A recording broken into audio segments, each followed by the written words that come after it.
सभी सखियों सहेलियों को मंजू द्विवेदी और चंचल वर्मा का नमस्कार। चंचल, देखो गर्मी बहुत बढ़ गई है ना। बिल्कुल सही बात है, गर्मी बढ़ रही है और बढ़ती जा रही है, अपने चरम पे पहुंचती जा रही है। क्योंकि अभी तो मई और जून का महीना बाकी है और ये दोनों महीने भी गर्मी के लिहाज से बहुत अहम होते हैं, बहुत ज़्यादा गर्मी होती है।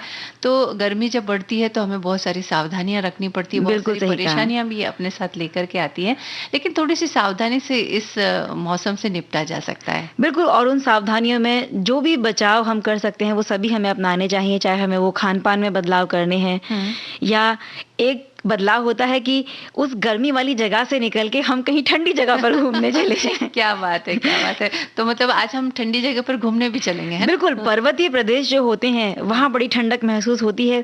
तो आज ऐसे ही एक पहाड़ों वाली जगह पर हम सखियों को सैर कराने ले जाएंगे और वो जगह है ऊटी, जो कि तमिलनाडु में है। बिल्कुल, और जब चाहे घर की बात हो, चाहे बाहर की बात हो, मौसम की बात हो, सब जगह सुरक्षा की बात करना बहुत जरूरी होता है। लेकिन आज हम जहाँ सुरक्षा की बात करेंगे वो जगह है कार्यस्थल, क्योंकि आज विश्व कार्यस्थल स्वास्थ्य और सुरक्षा दिवस है।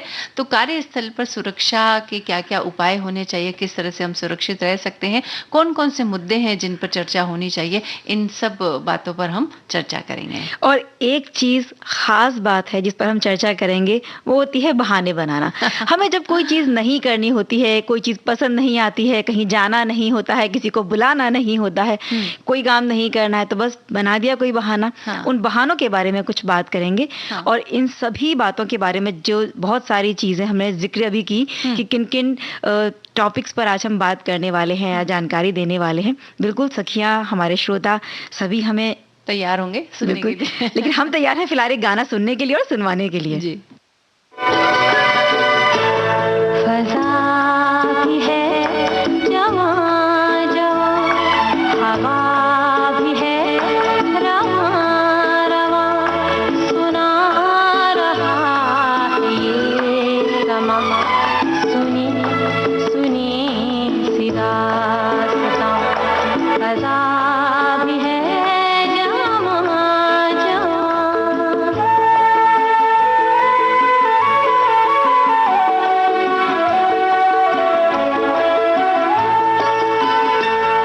पुकारने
पल गुजर गया, बना के दिल पे एक निशान, सुना रहा ये समा, सुनी सुनी सी दास्तां, फज़ा भी है जवां जवां, हवा भी है रवां रवां, सुना रहा ये समा, सुनी सुनी सी दास्तां, फज़ा भी है जवां जवां।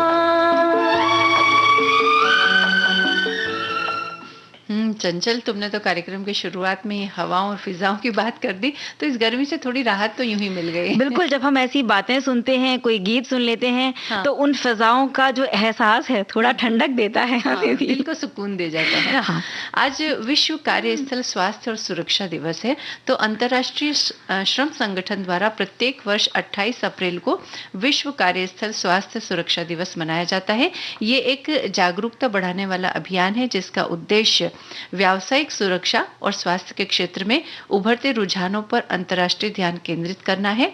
विश्व कार्यस्थल स्वास्थ्य सुरक्षा दिवस का मुख्य उद्देश्य स्वास्थ्य कार्य संस्कृति को बढ़ावा देना है, जिससे काम के दौरान होने वाली दुर्घटनाएं, मृत्यु और बीमारियों को कम किया जा सके। जी मंजू जी, और हर साल व्यावसायिक दुर्घटनाओं की वजह से या फिर काम से संबंधित बीमारियों के परिणाम की वजह से भी बहुत सारे लोग हैं जो इस दुनिया को अलविदा कह जाते हैं। तो इसमें कोई संदेह नहीं है कि इस दिन प्रतिकूलता की मानवीय लागत बहुत बड़ी है और आर्थिक बोझ भी दिन प्रतिदिन जिस तरह से बढ़ता जा रहा है। व्यावसायिक सुरक्षा और स्वास्थ्य प्रैक्टिस हर साल वैश्विक स्तर पर सकल घरेलू उत्पाद को भी प्रभावित करते रहते हैं। हाँ बिल्कुल, और अंतर्राष्ट्रीय मजदूर संगठन यानी कि ILO द्वारा इस दिवस की घोषणा की गई। इसे प्रतिवर्ष 2003 से मनाया जा रहा है। इसका उद्देश्य कार्यस्थल पर कार्यरत कर्मचारी को सुरक्षा और अन्य स्वास्थ्य सुविधाएं उपलब्ध कराना है। अंतर्राष्ट्रीय मजदूर संगठन वर्ष 2003 में ट्रेड यूनियनों के आग्रह पर इसमें शामिल हुआ। ILO जिसका भी हमने जिक्र किया यानी कि इंटरनेशनल लेबर ऑर्गेनाइजेशन, अंतर्राष्ट्रीय मजदूर संगठन द्वारा ये अभियान दुनिया भर में मजदूरों की परेशानियों और उनकी सुरक्षा के लिए बेहतर उपायों और उनकी सुविधा के लिए सभी को जागरूक करने के लिए ये संगठन बना है। और कार्यस्थल पर सुरक्षा और स्वास्थ्य विश्व दिवस मुख्य रूप से कार्यस्थल पर कभी भी जब कोई दुर्घटना हो जाती है, बीमारियां होती हैं, उनसे बचाव और जागरूक संबंधी कार्यक्रम है, जिसके तहत लोगों को ये बताया जाता है कि जहां वो कार्य कर रहे हैं वहां पर किस किस तरह की बीमारियों से उन्हें खतरा होता है या दुर्घटनाएं हो सकती हैं और उनसे वो किस तरह से बचाव कर सकते हैं अपना। बिल्कुल, ये पाया गया कि प्रतिदिन कार्यस्थल पर होने वाली दुर्घटनाओं या कार्यस्थल पर होने वाली बीमारियों के परिणाम स्वरूप 6,300 लोगों की मृत्यु हो जाती है। यानी सोचो, प्रतिदिन 6,300 लोगों की मृत्यु हो जाना, ये बहुत बड़ी बात होती है। तो इसका अर्थ है कि प्रत्येक वर्ष इसी कारण 2.3 मिलियन लोगों की मृत्यु हो जाती है। तो इन आंकड़ों को कम करना या इन्हें रोकना, ये इस दिन का उद्देश्य होता है। बिल्कुल, और खराब व्यावसायिक सुरक्षा और स्वास्थ्य सेवाओं की वजह से वैश्विक सकल घरेलू उत्पाद पर 4% का अतिरिक्त बोझ भी बढ़ जाता है। संयुक्त राष्ट्र द्वारा 25 सितंबर 2015 को सतत विकास लक्ष्यों हेतु एजेंडा अपनाया गया था। इसका लक्ष्य श्रम अधिकारों की सुरक्षा और सभी कर्मचारियों के लिए सुरक्षित कार्य वातावरण उपलब्ध कराना है। बिल्कुल, संयुक्त राष्ट्र के इस लक्ष्य में प्रवासी श्रमिक, महिला प्रवासी और अनिश्चित रोजगार वाले लोग भी शामिल हैं। व्यावसायिक सुरक्षा और स्वास्थ्य कानून का एक समूह है जो स्वास्थ्य की सुरक्षा और काम करते समय लोगों की सुरक्षा के लिए बनाया गया है। स्वास्थ्य सुरक्षा नियम एक देश से दूसरे देश के लिए बहुत ही अलग भी हो सकते हैं। ये बिल्कुल सही कहा आपने, क्योंकि अलग-अलग देशों के अपने अलग नियम होते हैं। हाँ, और 1950 के बाद से अंतर्राष्ट्रीय श्रम संगठन और विश्व स्वास्थ्य संगठन ने मिलकर कार्यस्थल में स्वास्थ्य के मानकों के बारे में सहमति व्यक्त की है। जैसे कार्यस्थल में तापमान, फर्श पर मौजूद चीजें जिन पर लोग गिर सकते हैं या ऐसी चीजें उनके कपड़ों पर भी गिर सकती हैं, और एक दुर्घटना कार्यस्थल में धूम्रपान और अन्य जो भी चीजें हैं प्रदूषण का कारण बन सकती हैं, आग लगने का खतरा हो सकता है। वहाँ प्रति व्यक्ति कितने शौचालय होने चाहिए, उनकी क्या क्या जरूरतें हैं, सुरक्षा उपकरण कौन कौन कौन से होने चाहिए, जैसे सर पर कई कामों को करते समय हैट पहना जाता है या कोई विशेष यूनिफॉर्म पहनी जाती है, इस तरह की चीजें। तो क्या ये सुरक्षित हैं? इन चीजों को देखना, व्यक्ति के कार्यस्थल में अकेला छोड़ दिया जाए या फिर जो दिव्यांगजन हैं उनके क्या-क्या अधिकार हैं, कितने घंटे वो लोग काम कर सकते हैं, ये सभी चीज़ें जो हैं इसमें तय की जाती हैं। बिल्कुल। और इसके अलावा कोविड-19 महामारी ने कोविड वायरस और इसके कार्यस्थल पर प्रभाव से संबंधित अभूतपूर्व चुनौतियों का सामना करने के लिए सरकार, श्रमिकों और सामान्य जनमानस को भी तैयार किया है।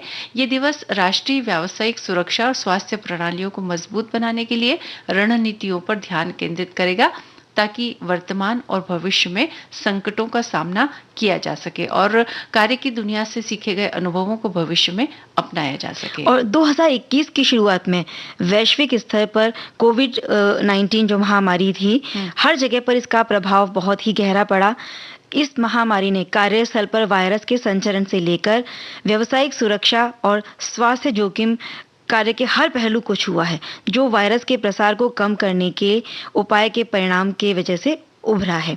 उदाहरण के लिए अगर कार्यप्रणाली के नए रूपों में बदलाव किए गए, दूर संचार पर व्यापक निर्भरता हो गई इन दिनों में, और इसने श्रमिकों पर बहुत से अवसर भी प्रस्तुत किए, लेकिन जो संभावित जोखिम है उनको भी सामने पेश किया। बिल्कुल।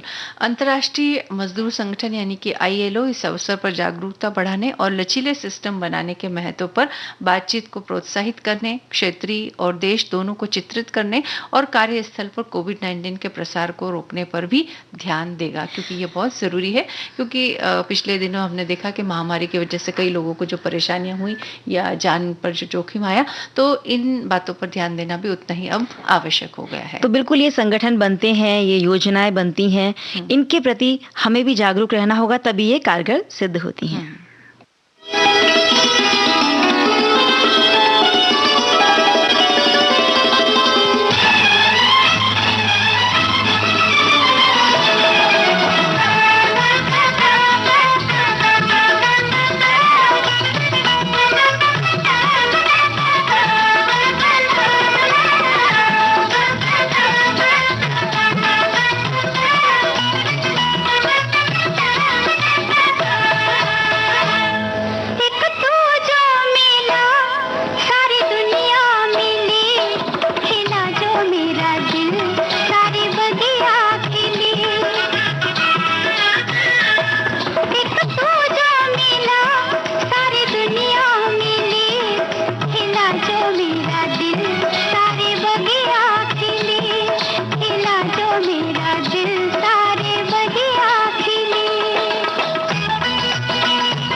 मंजू जी, बहुत खूबसूरत गीत था। और गीत किस फिल्म से था? हिमालय की गोद में। अरे वाह, क्या बात है। बिल्कुल, हिमालय का नाम वही अपने आप में बड़े ठंडक और सुकून देने वाला होता है, और हिमालय गोद की अगर बात हो तो फिर क्या बात बिल्कुल, है। जितने भी गांव शहर बने हुए हैं, हर वो जगह ऐसी है जो इस गर्मी से हमें राहत देती है। बिल्कुल, तो गर्मी से राहत देने वाली एक और जगह है जहां हम आज चलने वाले हैं, यानी कि अपनी बातों के द्वारा ही सही, लेकिन पहुंचेंगे जरूर वहां पर। वहां हिमालय की पहाड़ियां, हिमालय की वादियां नहीं, वहां है नीलगिरी की पहाड़ियां। हाँ, क्या बात है। ऊटी की हम बात कर रहे हैं।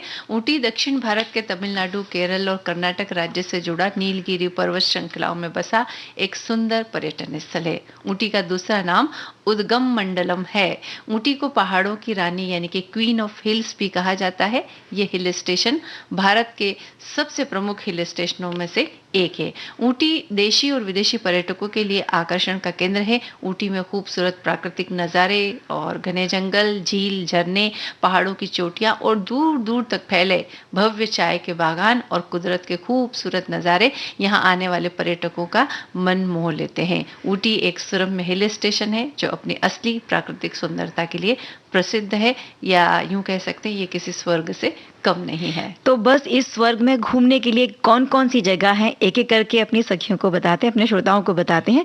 तो ऊटी में है डोडा बेट्टा पीक। हाँ। ये जगह ऊटी के खूबसूरत पिकनिक जो स्थल है उनमें से एक है।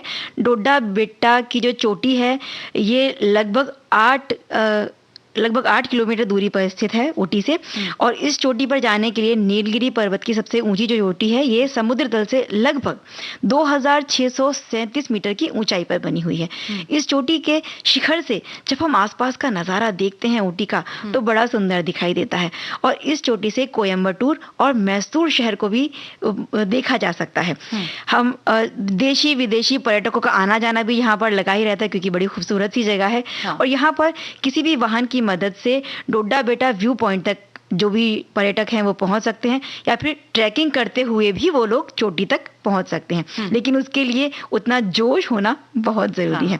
और यहाँ जाने का जो सबसे अच्छा टाइम होता है, सबसे अच्छा जो समय है वो सुबह 7 बजे से लेकर शाम के 6 बजे के बीच का होता है। और 5 साल से अधिक आयु वर्ग के जो भी लोग हैं उनके लिए यहाँ पर एक प्रवेश शुल्क भी नियत किया गया है। अच्छा, और इसके बाद है टी एस्टेट व्यू पॉइंट, ये दूसरी जगह घूमने की।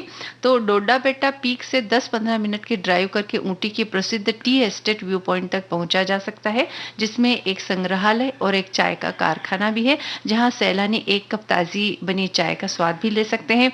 इसके अलावा यहाँ की फैक्ट्री आउटलेट पर विभिन्न प्रकार की चाय, चॉकलेट, आवश्यक तेल और अन्य स्मृति चिन्ह भी की खरीदारी भी सैलानी कर सकते हैं।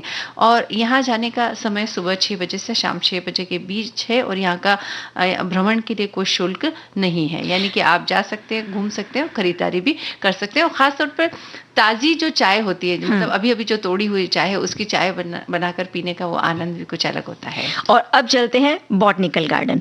बॉटनिकल गार्डन ऊटी के बहुत खास जगहों में से एक है और इसका निर्माण हुआ था 1847 में। बॉटनिकल गार्डन डोडा बेटा चोटी के निचली ढलानों पर बनी हुई जगह है। लगभग 55 हेक्टेयर में फैले इस बॉटनिकल गार्डन में स्वदेशी और विदेशी पौधों और पेड़ों की लगभग 1000 प्रजातियां हैं जो इसकी खूबसूरती में चार चांद लगाती हैं। साथ ही ये जो बगीचा है या उद्यान है, रंगीन नीलगिरी पक्षियों का भी यहाँ पर घर है और जो पेड़ों और बाड़ों में अपने घोंसले बनाते रहते हैं। यहाँ टहलते हुए लोग बड़ी शांति महसूस करते हैं और यहाँ सजावटी पौधे, बोनसाई पौधे, फर्न, जड़ी बूटियों, दुर्लभ पेड़ों की एक बहुत बड़ी श्रृंखला है। बॉटनिकल गार्डन में बहुत सारे फूलों से संबंधित कार्यक्रम भी होते रहते हैं और ये जो फ्लावर शोज होते हैं ये बड़े देखने लायक होते हैं।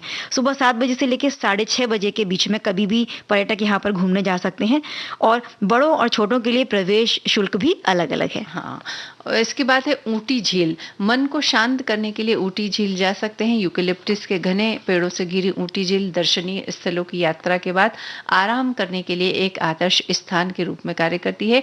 और यहाँ के प्रमुख आकर्षणों में टट्टू की सवारी, नाव की सवारी, मिनी ट्रेन की सवारी, साइकिल चलाना और एक मनोरंजन पार्क शामिल है। यहाँ जाने का समय सुबह 9 बजे से शाम 6 बजे के बीच है। यहाँ भारतीय और विदेशी पर्यटकों के लिए प्रवेश शुल्क अलग अलग है। यहाँ घूमने के बाद ऊटी की लोकल मार्केट में आप खरीदारी करने के लिए भी जा सकते हैं। अब चलते हैं माइल शूटिंग पॉइंट और इस जगह को वेन लॉक डाउन्स भी कहा जाता है। यहाँ पर बहुत सारी जो फिल्में बनती हैं उनकी शूटिंग होती रहती है। इस जगह में घने जंगलों से घिरे हरे भरे घास के मैदान हैं। नीलगिरी की पहाड़ियाँ यहाँ के नज़ारों को और खूबसूरत बना देती हैं। यहाँ जाने के लिए 8 बजे से 6 बजे के बीच आप पहुँच सकते हैं। फिल्मों की शूटिंग की बात की, हमारे बहुत सारे श्रोताओं ने ये बात बताई है कि यहाँ इस फिल्म की शूटिंग हुई है, तो आप इस फिल्म का गाना सुना दीजिए, ऐसी बातें उन्होंने लिखी है। अब है पाइकारा झरना, ये अगला स्पॉट है, खूबसूरत पाइकारा वाटरफॉल, जिसे देखने के लिए सभी सैलानी जरूर जाते हैं। पाइकारा झरना मुकुर्ती की चट्टानों से निकलता है और शानदार पाइकारा झील में विलीन होने से पहले ये कुंड में गिरता है। झरने की प्राकृतिक सुंदरता को देखने के अलावा यहाँ झील के पास घुड़सवारी और बोटिंग का आनंद भी लिया जा सकता है। और पाइकारा झरना सुबह 8:30 बजे से शाम 5 बजे के बीच आप यहाँ पर रह सकते हैं, घूम सकते हैं, जा सकते हैं। तो बहुत सारी जगह हैं जहाँ भी और घूमने चलना है, लेकिन एक गीत सुनते चलते हैं।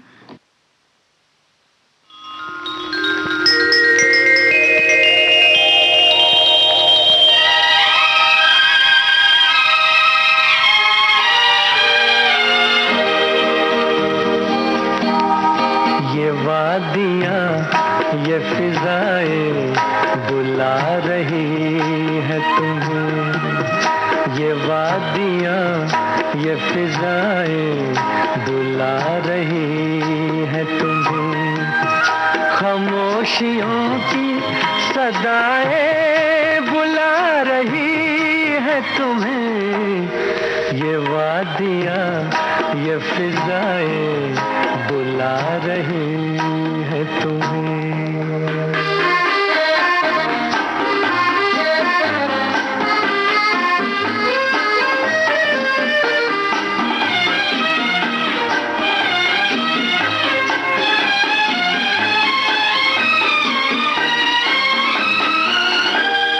तुम्हारी जुल्फों से खुशबू की भीख लेने को झुकी झुकी सी घटाएं बुला रही है तुम्हें, खामोशियों की सदाएं बुला रही है तुम्हें, ये वादियाँ ये फिजाएं बुला रही है तुम्हें।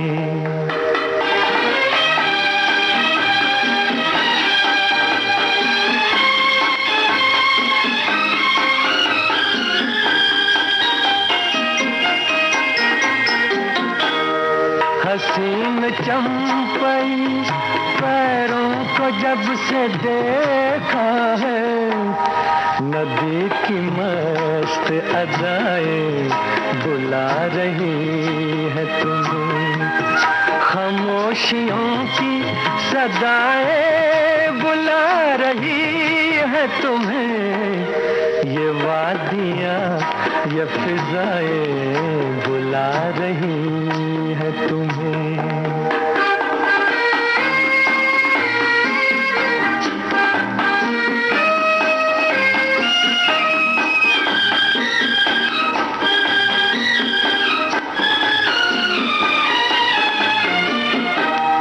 मेरा कहा न सुनो, इनकी बात तो सुन लो, हर एक दिल की दुआएं बुला रही है तुम्हें, खामोशियों की सदाएं बुला रही है तुम्हें, ये वादियाँ ये फिजाएं बुला रही है तुम्हें, ये वादियाँ ये फिजाएं बुला रही है तुम्हें।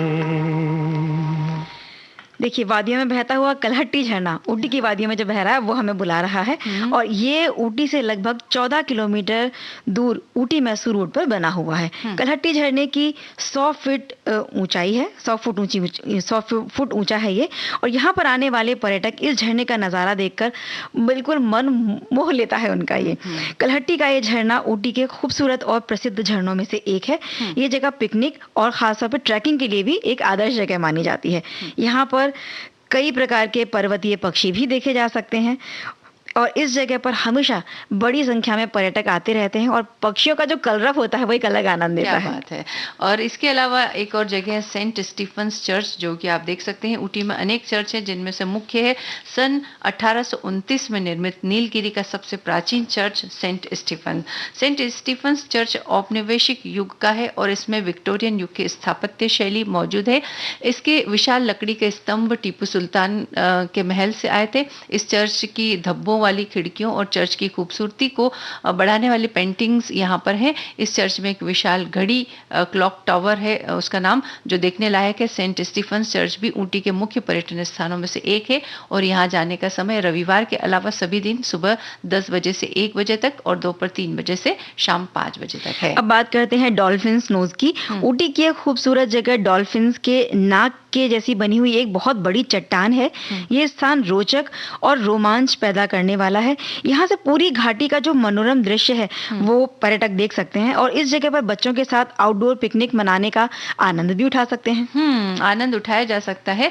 और भी स्थान है जहाँ पर हम जाएंगे, लेकिन कार्यक्रम में समय हो चला है एक अंतराल का।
ब्रेक के बाद हम फिर उपस्थित हुए और कुछ स्थान है ऊटी के जो हम आपको बताने वाले कि कहाँ कहाँ अब आप घूमने के लिए और जा सकते हैं।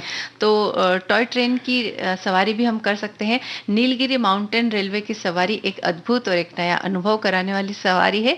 नीलगिरी टॉय ट्रेन पूरे विश्व में प्रसिद्ध है। ये रेल ऊटी से 46 किलोमीटर दूर पलायम की दूरी को 4 से 5 घंटे में पूरा करती है। ये रेल रास्ते में आने वाली 16 सुरंगों में से होकर गुजरती है। घुमावदार पहाड़ियों पर चलती ट्रेन से प्रकृति के रोमांचक नज़ारे देखने लायक होते हैं। नीलगिरी की इस टॉय ट्रेन से 300 से 7000 फीट ऊंचा सफर सभी सैलानियों के लिए एक यादगार सफर बन जाता है। जब हम बात भी करते हैं तो वो एक चित्र हमारे सामने आ जाता है, या फिर जो फिल्मों में हमने देखा होता है वो सारे दृश्य हमारे सामने होते हैं और लगता है कि कभी तो ऊटी जरूर घूमने जाना चाहिए। तो हमारे जो सुनने वाले हैं अगर वो घूम चुके हैं तो वो भी अपने अनुभव साझा कर सकते हैं। फिलहाल हम चलते हैं कोटागिरी हिल पर, जो ऊटी से लगभग 28 किलोमीटर दूर बहुत ही प्रकृति से भरपूर जगह है, बहुत सुंदर जगह है। कोटागिरी में बने चाय के बागानों को देखने के लिए बहुत दूर दूर से पर्यटक आते हैं। कोटागिरी और ऊटी से लगभग 67 किलोमीटर दूर वाइल्ड लाइफ सेंचुरी है, जहां पर बहुत सारी दुर्लभ प्रजातियों के पशुओं को भी देखा जा सकता है। और अब बात करते हैं हम रोज गार्डन की। रोज गार्डन ऊटी के प्रमुख पर्यटन स्थलों में से एक है। रोज गार्डन की स्थापना 1995 में की गई थी। रोज गार्डन लगभग 10 एकड़ में फैला हुआ एक बेहद खूबसूरत पर्यटक स्थान है। इस गार्डन में लगभग 20,000 से भी अधिक प्रजातियों के फूल है और यहाँ के वातावरण को सुगंधित रखते हैं। रोज गार्डन फोटोग्राफी और वीडियोग्राफी के लिए भी एक खूबसूरत जगह है। बिल्कुल, तभी तो जो घूमने जाने वाले लोग होते हैं, जो पर्यटक होते हैं, हर जगह कैमरास लेके जाते हैं, या फिर अगर कैमरा ना हो तो मोबाइल में सेल्फी खींचते हैं। तो अब चलते हैं मुकुर्थी राष्ट्रीय उद्यान। ये नीलगिरी पर्वत के पश्चिम भाग में बना हुआ है। मुकुर्थी पार्क अपनी प्राकृतिक सुंदरता और मनोरम दृश्यों के लिए जाना जाता है। इस पार्क में कई वन्य जीव जैसे टाइगर, हाथी, जंगली भालू, चीता और भी बहुत सी तरह के वन्य जीव यहाँ देखे जा सकते हैं। इस पार्क में भी बहुत सारे पर्यटक घूमने आते हैं। बिल्कुल। और इसके बाद आता है कुन्नूर हिल स्टेशन। कुन्नूर ऊटी से लगभग 30 किलोमीटर दूर एक खूबसूरत और शांत हिल स्टेशन है। कुन्नूर में चाय के बागान, कलकल करते झरने और पक्षियों का शोरगुल यहाँ आने वाले पर्यटकों को अपनी ओर आकर्षित करता है। कुन्नूर में नीलगिरी के वन में घूमना, यहाँ की चाय और कॉफी के बगीचों को देखना और सेंट कैथरीन की शोभा सभी के मन को मोहित कर देती है। कुन्नूर हिल स्टेशन पर भी हमेशा पर्यटकों का आना जाना लगा रहता है। तो बहुत सारी जगह की हम बात कर रहे हैं ऊटी की, लेकिन बात यह आती है कि ऊटी जाने के लिए सही समय कौन सा होता है। तो ये बताएंगे ना। बिल्कुल, ये ऐसी जगह होती है कि किसी भी वक्त हम जाएंगे, अच्छा ही लगेगा जाने के लिए। लेकिन जो सबसे अच्छा समय माना जाता है ऊटी जाने के लिए वो अप्रैल से नवंबर तक का सही समय माना जाता है। साल के बाकी महीनों में गर्मी और बरसात का मौसम रहता है और सर्दियों के मौसम में यहाँ सर्दियां भी बहुत अधिक पड़ती हैं। इसलिए या तो आप अप्रैल से नवंबर या फिर अप्रैल से जून और सितंबर से नवंबर, इस तरह से आप ऊटी घूमने जा सकते हैं। बिल्कुल। अब कैसे पहुंचे ये भी बता देते हैं। ऊटी की यात्रा के लिए सड़क मार्ग, रेल मार्ग और हवाई मार्ग अपनी सुविधा के अनुसार इन सभी रास्तों से आप आसानी से पहुंच सकते हैं। भारत के किसी भी राज्य से बस द्वारा ऊटी की यात्रा करना चाहते हैं तो ये शहर देश के सभी प्रमुख मार्गों से जुड़ा हुआ है। अगर ऊटी के लिए सीधी बस नहीं मिलती है तो बेंगलुरु या मैसूर तक आ सकते हैं और बेंगलुरु मैसूर से ऊटी के लिए हर समय बस सुविधा उपलब्ध रहती। इस तरह सड़क मार्ग के द्वारा ऊटी आसानी से पहुंचा जा सकता है। अगर रेल द्वारा आना है तो ऊटी का सबसे नजदीकी रेलवे स्टेशन है वो है मेट्टुपलायम। मेट्टुपलायम से ऊटी की दूरी लगभग 40 किलोमीटर की है। मेट्टुपलायम रेलवे स्टेशन भारत के प्रमुख रेलवे मार्गों से जुड़ा हुआ है। बेंगलुरु और मैसूर से हर समय यहाँ के लिए ट्रेन आती जाती रहती हैं। यहाँ पहुंचने के बाद यहाँ से सरकारी या फिर निजी बस के द्वारा या फिर टैक्सी के द्वारा आसानी से ऊटी तक जा सकते हैं। बिल्कुल। अगर ऊटी की यात्रा हवाई जहाज से करना चाहते हैं तो ऊटी का सबसे नजदीकी हवाई अड्डा कोयम्बटूर हवाई अड्डा है जो ऊटी से लगभग 90 किलोमीटर की दूरी पर स्थित है। कोयम्बटूर का हवाई अड्डा भारत के प्रमुख हवाई अड्डों से जुड़ा हुआ है। कोयम्बटूर के लिए चेन्नई, मुंबई, बेंगलोर, अहमदाबाद और दिल्ली से नियमित रूप से उड़ानें भरी जाती हैं। कोयम्बटूर पहुंचने के बाद यहाँ से सरकारी और निजी बसों द्वारा ऊटी आसानी से आप पहुंच सकते हैं। ऊटी का नजदीकी अंतर्राष्ट्रीय एयरपोर्ट बेंगलुरु है। जो पर्यटक विदेशों से सीधा आते हैं उनको बेंगलुरु पहले आना होता है, वहां से वो ऊटी पहुंच सकते हैं। और अब बात आती है कि ऊटी पहुंचने के बाद रुकें कहां पर। तो ये एक ऐसा हिल स्टेशन है जहां पर पूरे साल पर्यटक आते जाते रहते हैं और रुकने के लिए भी बहुत सारे विकल्प हैं। तो आप अपनी बजट के अनुसार जगह का चुनाव कर सकते हैं। बहुत सारे होटल यहाँ पर हैं और आप यहाँ पर खरीदारी कर सकते हैं। यहाँ की जो प्रसिद्ध खान पान है वो खा सकते हैं, चुन सकते हैं।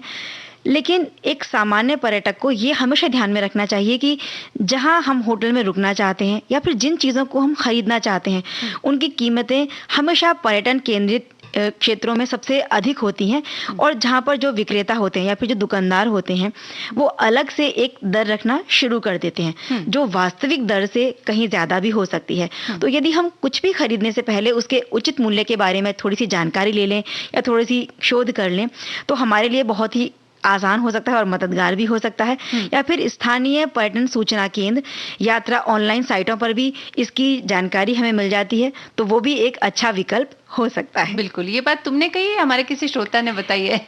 नहीं, ये मैं ही बता रही हूँ। अच्छा, चलो सुनते हैं एक गाना।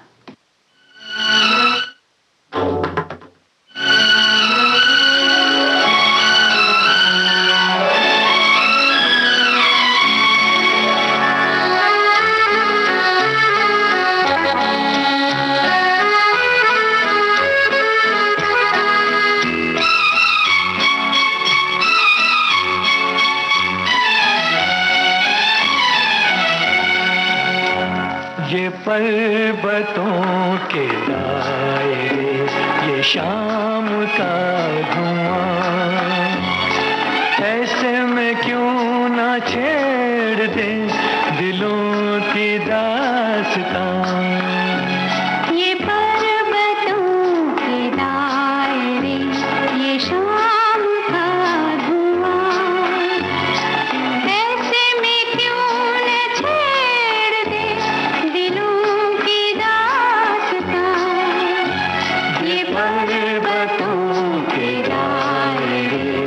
शाम का धुआं।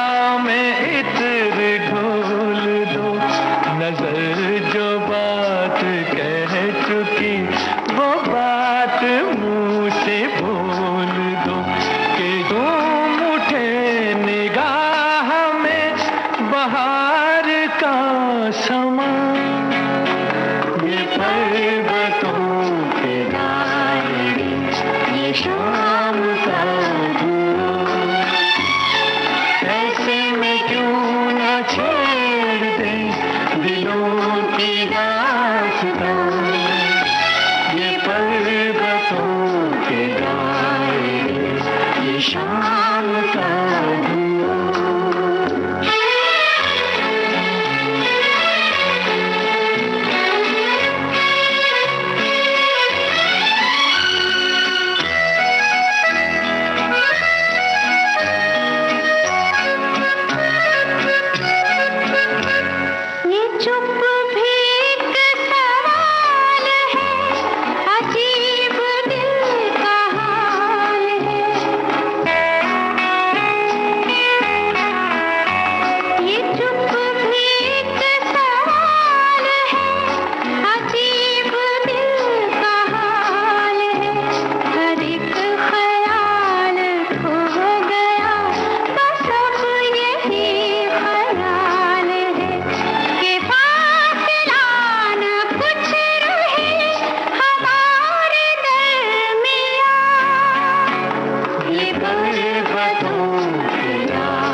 चंचल पर्वतों के दायरे में हमें अच्छा जरूर लगता है, लेकिन दिन अभी गर्मियों के चल रहे हैं तो थोड़ा सा गर्मियों से बचाव के बारे में भी बात करना जरूरी है। पहले बात करते हैं ऊटी की। हमारे एक सुनने वाले लिखते हैं कि वो ऊटी गए थे और बॉटनिकल गार्डन और भी जिन जगहों की हमने बात की है सभी जगह इन्होंने देखी थी। एक होटल में रुके थे तो होटल के कमरे में भी इतनी ठंड लग रही थी कि उस समय भी इन्हें गर्म कपड़े पहनने पड़ते थे। और जब होटल से बाहर जाते थे घूमने के लिए तो उस वक्त भी स्वेटर पहनकर जाना पड़ता था। तो इसके साथ साथ मुझे ये जानने की एक उत्सुकता हुई कि भाई वहां तो 12 महीने ही ठंडी रहती है, लेकिन ये जिस वक्त गए थे उस वक्त गर्मियों के दिन थे या मतलब महीने के हिसाब से जो गर्मी सर्दी के दिन हम एक मानते हैं वो गर्मियों के दिन थे या सर्दी के, इसका उन्होंने कुछ खुलासा करके नहीं दिया। तो अब गर्मियों पर लौट आते हैं और गर्मियों की ही बातें करते हैं। हाँ, लेकिन जब किसी भी पर्वतीय क्षेत्र में जाते हैं लोग इसी बात को लेकर के जाते हैं, वहां पर बहुत ठंड होगी, उस ठंड का आनंद लेने के लिए ही लोग जाते हैं। फिलहाल गर्मी की बात करते हैं कि गर्मी इन दिनों पूरे जोर पर है और जब गर्मी के दिन होते हैं तो कुछ इन्फेक्शंस भी हो सकते हैं। तो जब भी हमें ऐसे कोई लक्षण दिखाई दे यानी कि इन्फेक्शन के कोई लक्षण दिखाई दे तो उसे अनदेखा ना करें। गर्मियां जब घिरने लगती है, जैसे ही मौसम में बदलाव शुरू होता है, सेहत पर भी इसका असर दिखने लगता है। ऐसे में स्वास्थ्य का ध्यान रखना और भी जरूरी हो जाता है। तेज धूप अपने साथ बहुत सी बीमारियां लेकर आती है। ज्यादा पसीना निकलने के कारण शरीर में पानी की समस्या हो जाती है यानी कि कम हो जाता है। गर्मी की तेज धूप के कारण अक्सर लू भी लग जाती है। तो इन दिनों अपनी डाइट का भी हमें खास ध्यान रखना चाहिए। और लू जब लगती है तो शरीर में नमक और पानी की कमी होने पर विषम गर्म वातावरण में लू लगने के लक्षण हमें दिखाई देने लगते हैं। सर में भारीपन रहता है, बहुत ज्यादा सर में दर्द होता है, बार बार प्यास लगती है, शरीर में भारीपन के साथ साथ थकावट भी लगती है, जी मिचलाना, सर चकराना, शरीर का तापमान बढ़ना, पसीना आना बंद हो जाना, मुंह का लाल हो जाना, त्वचा सूखी सूखी रहना, बेहोश होने जैसा लगने लगता है या बेहोश हो भी जाते हैं। ये सारे ऐसे लक्षण हैं जो बताते हैं कि अब लू लग गई है। बिल्कुल। अब अगर इनसे बचाव करना है तो क्या करना है हमें? गर्मी और लू से प्रभावित होने पर सबसे पहले तो उस व्यक्ति को छायादार ठंडे स्थान पर रहने का प्रयास करना चाहिए या फिर उसके आसपास जो लोग हैं उसे छायादार जगह पर ले जाएं। तेज धूप में ना निकले यानी कि लगने से पहले की बात है ये कि आप निकले ही ना।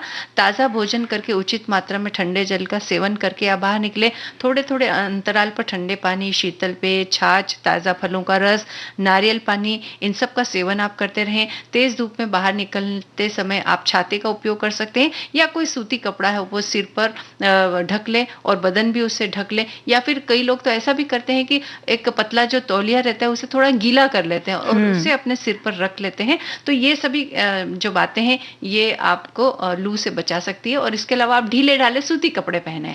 हमारे एक सुनने वाली श्रोता सखी हैं, वो लिखती हैं कि गर्मी का मौसम धूप, उमस और चिपचिपाहट से भरा तो होता ही है, साथ ही ये बहुत सी तरह की बीमारियों को भी अपने साथ ले आता है, जैसे फूड पॉइजनिंग, डिहाइड्रेशन, खसरा, पीलिया, डायरिया और कई तरह की त्वचा से जुड़ी हुई बीमारियां भी हो सकती हैं। इसलिए कड़ी धूप में जाने से बचना बहुत जरूरी है।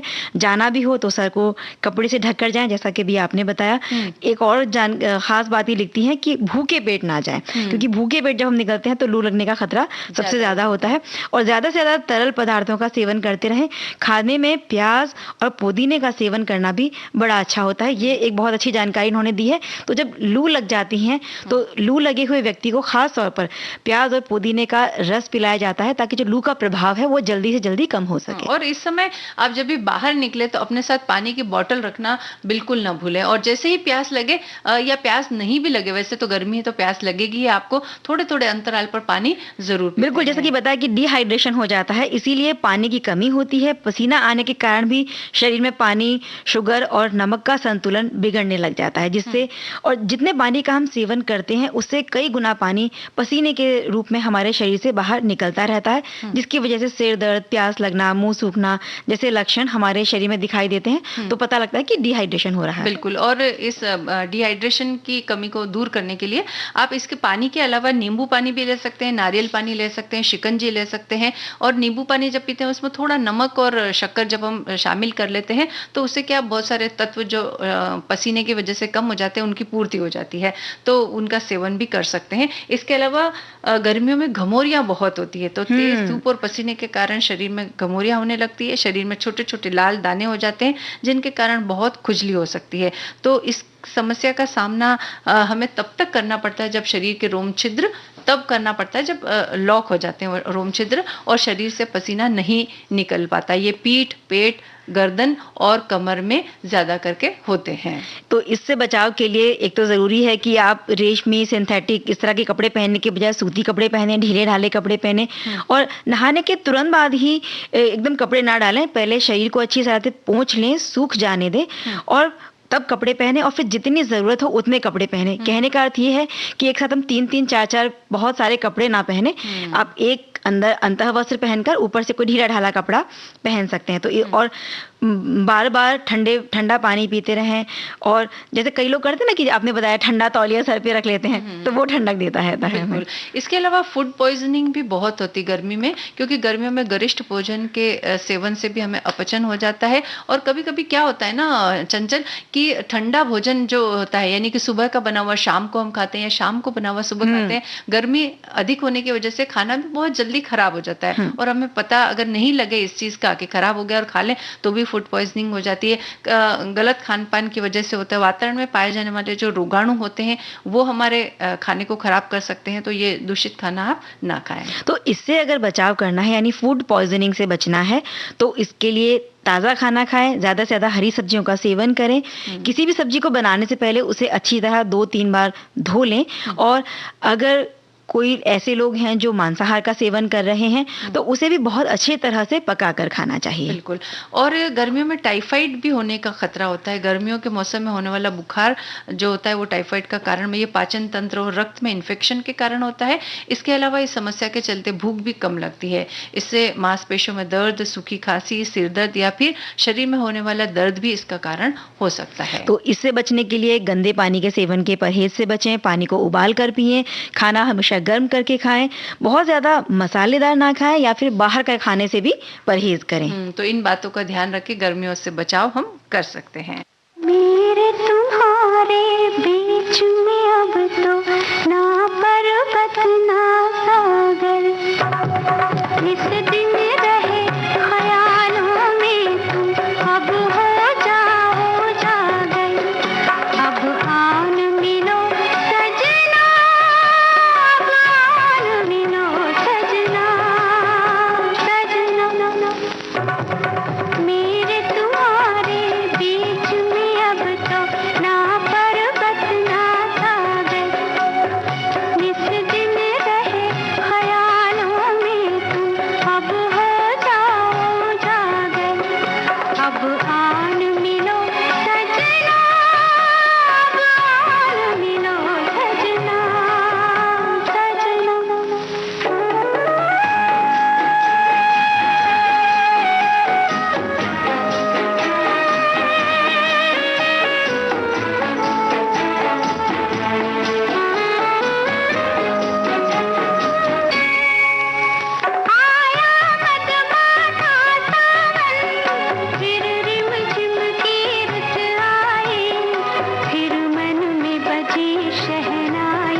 ना सागर, इस दिन रहे ख्यालों में तुम, अब हो जाओ जागर, अब आन मिलो सजना, अब आन मिलो सजना,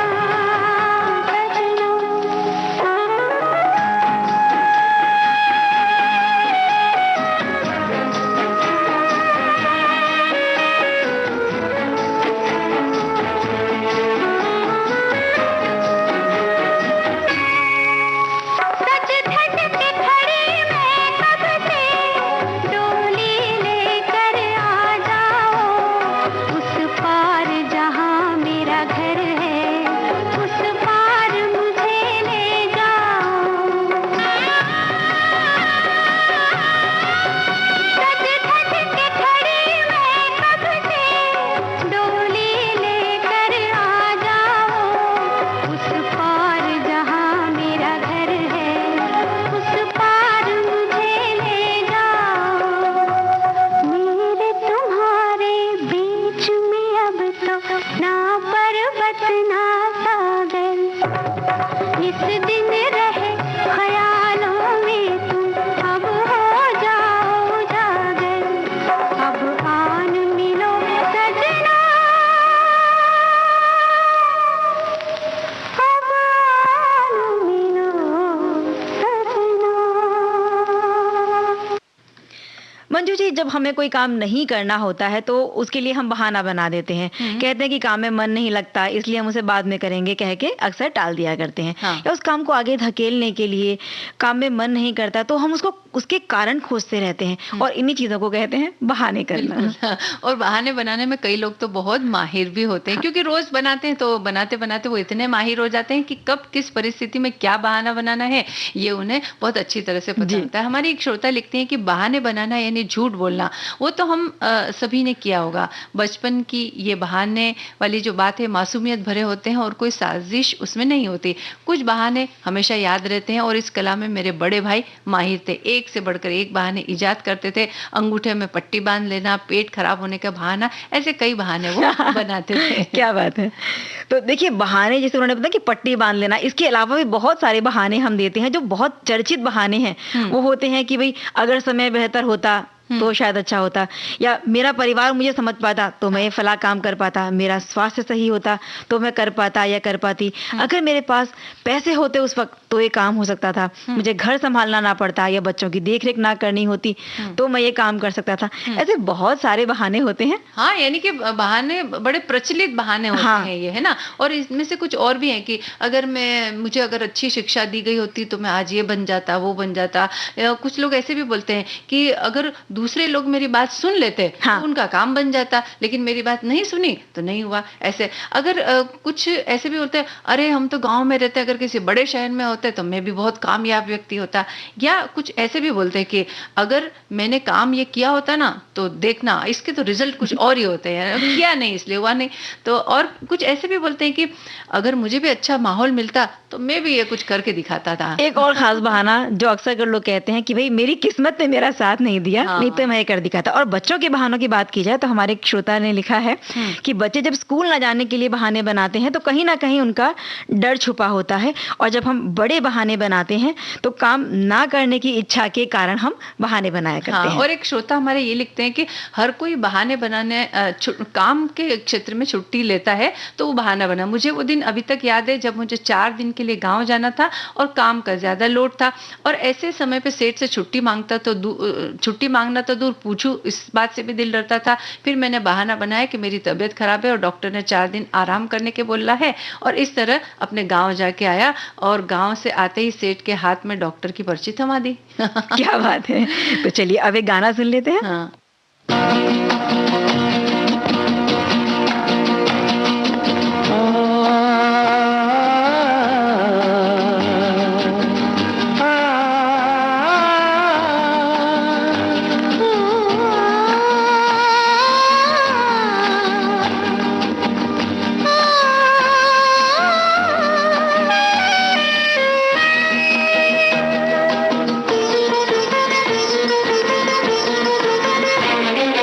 गुनगुन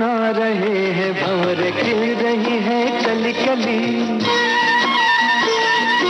गुनगुना रहे हैं भंवर खिल रही है कली कली गली गली कली कली गुनगुना रहे हैं भंवर खिल रही है कली कली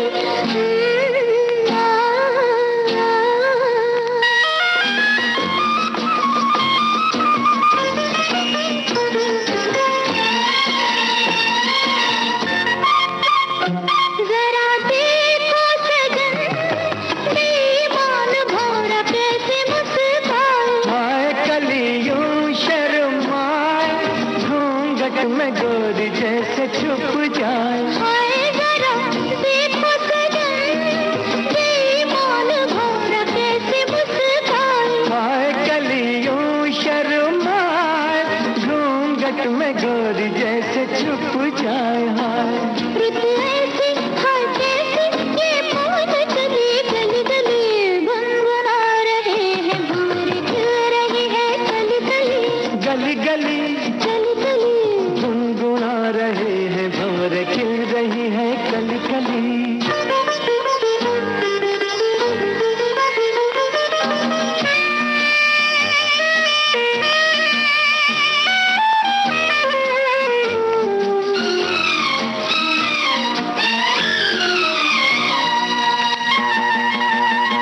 किसी को क्या कहें हम दोनों भी हैं देखो कुछ खोए ओए हुआ क्या ओए जागे जिया में अरमान सोए किसी को क्या कहें हम दोनों भी हैं देखो कुछ खोए ओए हुआ क्या ओए जागे जिया में अरमान सोए सोए रुत ऐसी है कैसी ये पवन चली गली गली गुनगुना रहे हैं भंवर खिल रही है कली कली गली गली कली कली गुनगुना रहे हैं भंवर खिल रही है कली कली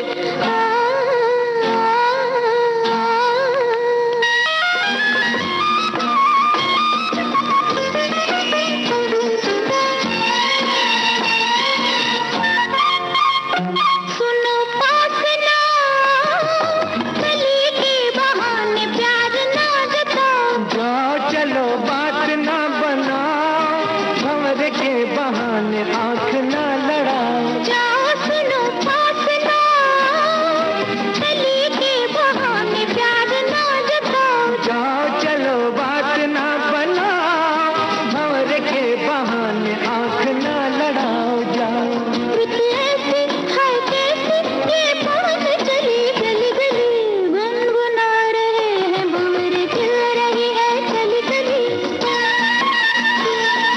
गुनगुना रहे हैं भंवर खिल रही है कली कली गली गली कली कली बहाने की बात पर हमारे एक श्रोता ने लिखा है कि बहाने बनाने वाला किसी को धोखा नहीं दे रहा बल्कि वो स्वयं को ही धोखा दे रहा बिल्कुल है। सही बात है ये। और अब देखो कार्यक्रम को आगे बढ़ाने का कोई बहाना हमारे पास नहीं है, तो आज के कार्यक्रम का समापन करते हैं। इजाजत दीजिए आप सभी को। मंजू द्विवेदी और चंचल वर्मा का नमस्कार।